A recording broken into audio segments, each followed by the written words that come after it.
चलो स्टूडेंट, आज हम लोग पढ़ेंगे law of DMU. Law of DMU, diminishing marginal utility. इसके आगे हम लोग ने देखा था टाइप्स ऑफ यूटिलिटी, देखा था यूटिलिटी क्या होता है, ये हम लोग ने पढ़ा था। अब देखते हैं लॉ कैसे यूटिलिटी को मेजर किया जाता है। नॉर्मली यूटिलिटी को मेजर नहीं कर सकते नंबर्स में, लेकिन जब तक अगर आपको लॉ पढ़ना है तो आपको है ना सारे एजम्पशन लेके बनाता है। जब भी ये क्वेश्चन आता है 10 मार्क्स के लिए अगर आता है तो आपको है ना इसमें 4 से 5 चीजें लिखनी होती है। पहले तो आपको एक स्टेटमेंट ऑफ लॉ लिखना होता है, फिर इसके एजम्पशन लिखने होते हैं। एजम्पशन लिखने का उसके एक्सप्रेशन लिखने के बाद आप लोग को एक बॉक्स बनाना होता है। वो बॉक्स वैसे आपको एक डायग्राम बनाना होता है, डायग्राम का एक्सप्लेनेशन होता है, और फिर इसके एजम्पशन के एक्सेप्शनल केसेस होते हैं, यानी उल्टे केसेस कि जरूरी नहीं है जो एजम्पशन दिए वो राइट है, उसका उल्टा भी इफेक्ट होता है। जैसे कोई कमोडिटी होता तो उसको सर्टिफिकेशन ही मिलना ये जरूरी नहीं है, उसका उल्टा भी रिएक्ट हो सकता है। तो वो आपको बताऊंगा मैं कि कैसे होता है। पहले हम लोग लाइन वाइज जाते हैं, एजम्पशन से स्टार्ट करेंगे, बॉक्स देखेंगे, फिर इस पे वैसे डायग्राम कैसे बनता है वो देखेंगे, और फिर उसके एक्सेप्शनल केसेस देखेंगे, और फिर हम लोग आंसर कंप्लीट करेंगे। और ये 10 मार्क्स के लिए क्वेश्चन आता है। स्टार्ट करते हैं। Law of DMU, diminishing marginal utility. जब भी मैं कोई कमोडिटी लेता हूं, बराबर है, तो उसके साथ मुझे क्या होगा, मेरे बॉन्ड सर्टिफिकेशन होगा, यानी मेरे को सर्टिफिकेशन होते जाएगा। लेकिन साथ में जब सर्टिफिकेशन होता है तो मेरा कमोडिटी भी थोड़ा थोड़ा डिमिनिशिंग होता है, यानी कम होते जाता है। समझो मेरे पास 8 एप्पल्स है और मैंने एक एप्पल कंज्यूम किया, मेरे पास सर्टिफिकेशन हुआ, लेकिन साथ में वो एप्पल भी कम हुआ, यानी मेरा स्टॉक भी कम होते जा रहा है, पर तो ऐसे वो डिमिनिश होते जाता है।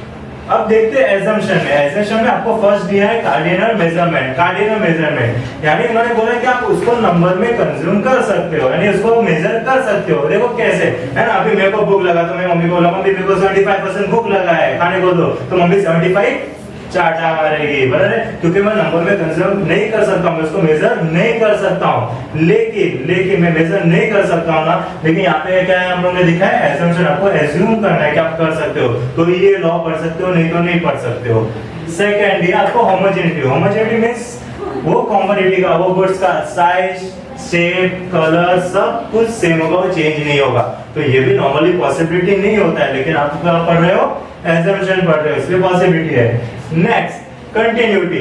आप कोई भी कमोडिटी लोगे उसके बीच में टाइम गैप नहीं होना चाहिए, यानी समझो आपको एक आप भाग के आए, फटाफट भाग के आए, थक गए, आपको पानी चाहिए, पहला एक गिलास वाटर पिया, फिर फटाक से दूसरा उठाया, दूसरा पिया, तीसरा पिया, ऐसे कंटिन्यू करना है, तभी आपको ये लॉ समझ में आएगा, नहीं तो लॉ समझ में नहीं आएगा। आपको ये कंटिन्यू वे में कमोडिटी लेते जाना है। फिर नेक्स्ट क्या दिया है, no change in taste and preference. यहाँ पे ऐसा बोला गया कि कंज्यूमर अपना चेंज और यानी टेस्ट और प्रेफरेंस चेंज नहीं करेगा। समझो अगर वो एप्पल ही खाता है, जब उसको भूख लगता है तो एप्पल ही खाता है, या फिर सैंडविच खाता है, फ्रैंकी खाता है, जैसे आप लोग के अलग अलग चॉइस होते हैं, जब भूख लगता है तो आप लोग फेवरेट चीज खाते हो, बराबर है। तो ये क्या हो रहा है, तो वो लोग है ना अपना क्या कर रहे हो, टेस्ट एंड प्रेफरेंस चेंज नहीं कर रहे हो, दूसरे गुड्स पे या दूसरी कमोडिटी पे कन्वर्ट नहीं हो रहे। फिर नेक्स्ट दिया आपको रीजनेबिलिटी। अभी ये है ना, इन्होंने बोले जो साइज में आप कंज्यूम करते हैं ना वही साइज में आपको कंज्यूम करना है। जैसे आपने लिया एक पानी का ग्लास लिया, तो आप वो glass of water not a spoon of water, यानी आपको वो ग्लास में ही कंज्यूम करना है, यानी जो क्वांटिटी आप रीजनेबल साइज में ले रहे हो ना वही साइज आपको हर बार लेना है। फिर नेक्स्ट दिया है रैशनैलिटी। रैशनैलिटी मींस जब भी कंज्यूमर कंज्यूम करेगा ना तो अपने मैक्सिमम सेटिस्फेक्शन के बारे में ही सोचेगा। देखो ये भी पॉसिबल नहीं है ना, जब भी आपके साथ कुछ हो जाता है, यानी हम लोग कभी कोई ऐसा देवदास जैसे बन जाते हैं ना, तो वो लोग क्या करते हैं, उसको सामने उनका कोई भी फेवरेट चीज लेके आओ, तो क्या उनको सेटिस्फेक्शन होगा, ताकि नहीं होगा। तो ये भी पॉसिबल नहीं है, लेकिन यहाँ पे उन्होंने एजम्पशन लिया, एज्यूम किया है कि रैशनैलिटी यानी वो जब भी कंज्यूमर गुड्स लेगा तो क्या करेगा, मैक्सिमम सेटिस्फेक्शन के बारे में ही सोचेगा। फिर एक आता है कॉन्स्टेंसी। कॉन्स्टेंसी यहाँ पे बोले जो भी क्वांटिटी आप परचेस करते हो उसका प्राइस कांस्टेंट रहेगा, यानी प्राइस रिमेन कांस्टेंट, वो कभी चेंज नहीं होगा। बराबर, सारे एजम्पशन के पॉइंट समझ गए सब लोग। अब इसके बाद आते हैं, देखो अभी ये मेरे को जो एजम्पशन उसको मेरे को कैसे मैं ऐसा डायग्राम बताऊं, उसको कैसे मैं ये लॉ को मैं डायग्राम भी मैं उसको ड्रॉ करके बताऊंगा कैसे लॉ होता है। देखो यहाँ पे एक बॉक्स बनाना है आपको, यहाँ पे एक यूनिट्स दी है 1 2 3 4 5 6 यूनिट्स दिए, उसका टोटल यूटिलिटी आपको दिया है 8 40 18 20 20 18 एंड मार्जिनल यूटिलिटी दिया है आपको ये, मतलब उसके ऊपर से आपको यहाँ पे डायग्राम बनाना है। बराबर, डायग्राम कुछ इस प्रकार बनेगा।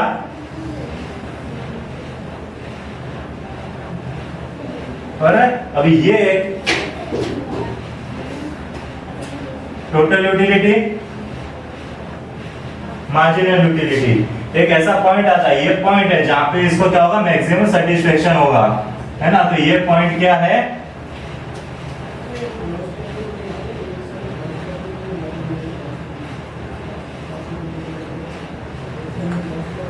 मैक्सिमम सेटिस्फेक्शन, बराबर। फिर ये पूरा पोर्शन है वो पॉजिटिव है, यहाँ पे जो जाएगा नीचे वो क्या होगा, नेगेटिव में जाता है सारे पॉइंट्स, बराबर है। अभी देखो यहाँ पे अगर मैं नंबर्स देता हूँ,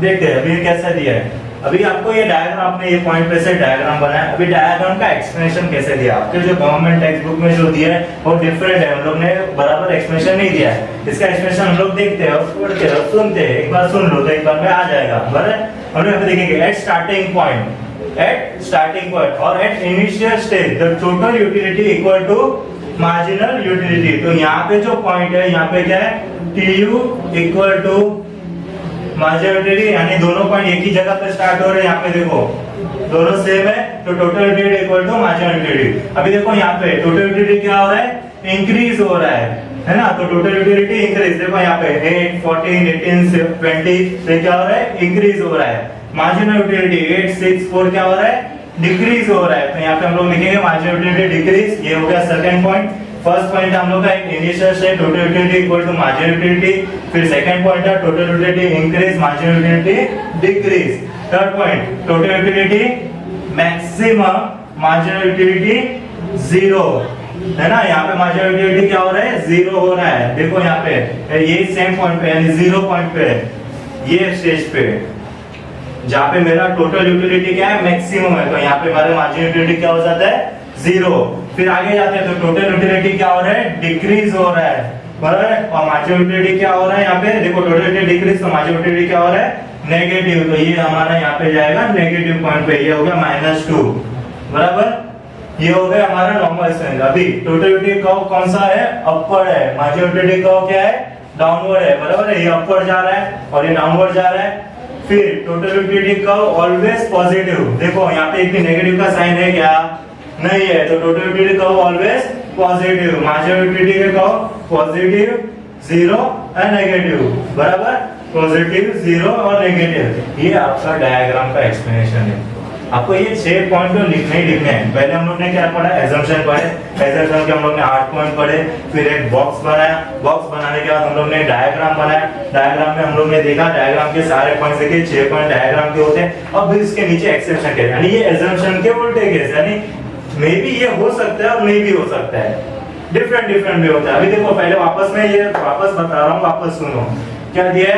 eight starting point total utility equal to marginal utility, total utility increase, marginal utility decrease, total utility maximum, marginal utility zero, total utility decrease, marginal utility negative, total utility curve is upward, marginal utility curve is downward, फिर total utility always positive, marginal utility positive, zero and negative, बराबर। ये हम लोग ने क्या, अभी exceptional case इसमें क्या आता है, भी देखो एक्सेप्शनल केस में मेरे बहुत सारे फेवरेट है। जैसे जो बंदा ड्रंक करता है, नहीं दारू पीता है, तो उसको मैं कितने भी बॉटल दूंगा ना दारू का, तो उसको सेटिस्फेक्शन ज्यादा से ज्यादा होगा। एक बॉटल पिया तो और सेटिस्फेक्शन हुआ, दूसरा पिया तो और सेटिस्फेक्शन हुआ, तीसरा दिया और पिया, वो कंटिन्यू पीता है ना, उतना सेटिस्फेक्शन उसका बढ़ते जाएगा। क्योंकि हम लोग ने लॉ ऑफ डीएमयू में हम लोग ने ये सीखा कि सेटिस्फेक्शन क्या होना चाहिए, कम होना चाहिए। जब मैं एक कंज्यूमर एक कमोडिटी को कंज्यूम करता हूं तो मेरा क्या होना चाहिए, सेटिस्फेक्शन क्या होना चाहिए, कम होना चाहिए। लेकिन यहाँ पे उल्टा हुआ, जब कोई भी चीज उल्टा होता है यानी लॉ के अगेंस्ट जाता है ना, उसको एक्सेप्शनल केस बोलते हैं।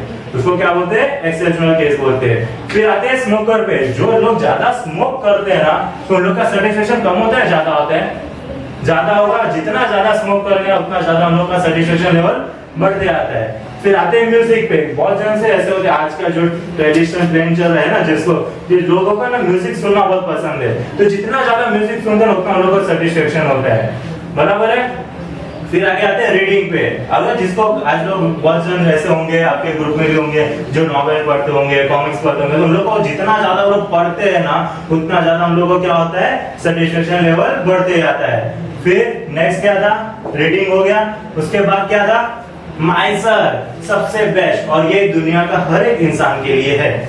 जितना ज्यादा मनी मेरे पास होगा ना, उतना मेरा सेटिस्फेक्शन लेवल बढ़ता है। वो मुझे मनी कम ही लगता है। मैं आज मेरे पास अगर 1 करोड़ रुपए आएंगे तो मैं सोचूंगा मैं 10 करोड़ हो, 10 करोड़ होगा तो मेरे पास होगा। जो अगर अब्जोपति में आ गया, अगर मैं अगर टॉप 5 में आ जाता हूँ, टॉप 5 रिचेस्ट पर्सन में, तो मैं सोचूंगा मैं वर्ल्ड का सबसे पहला आदमी होना चाहूंगा।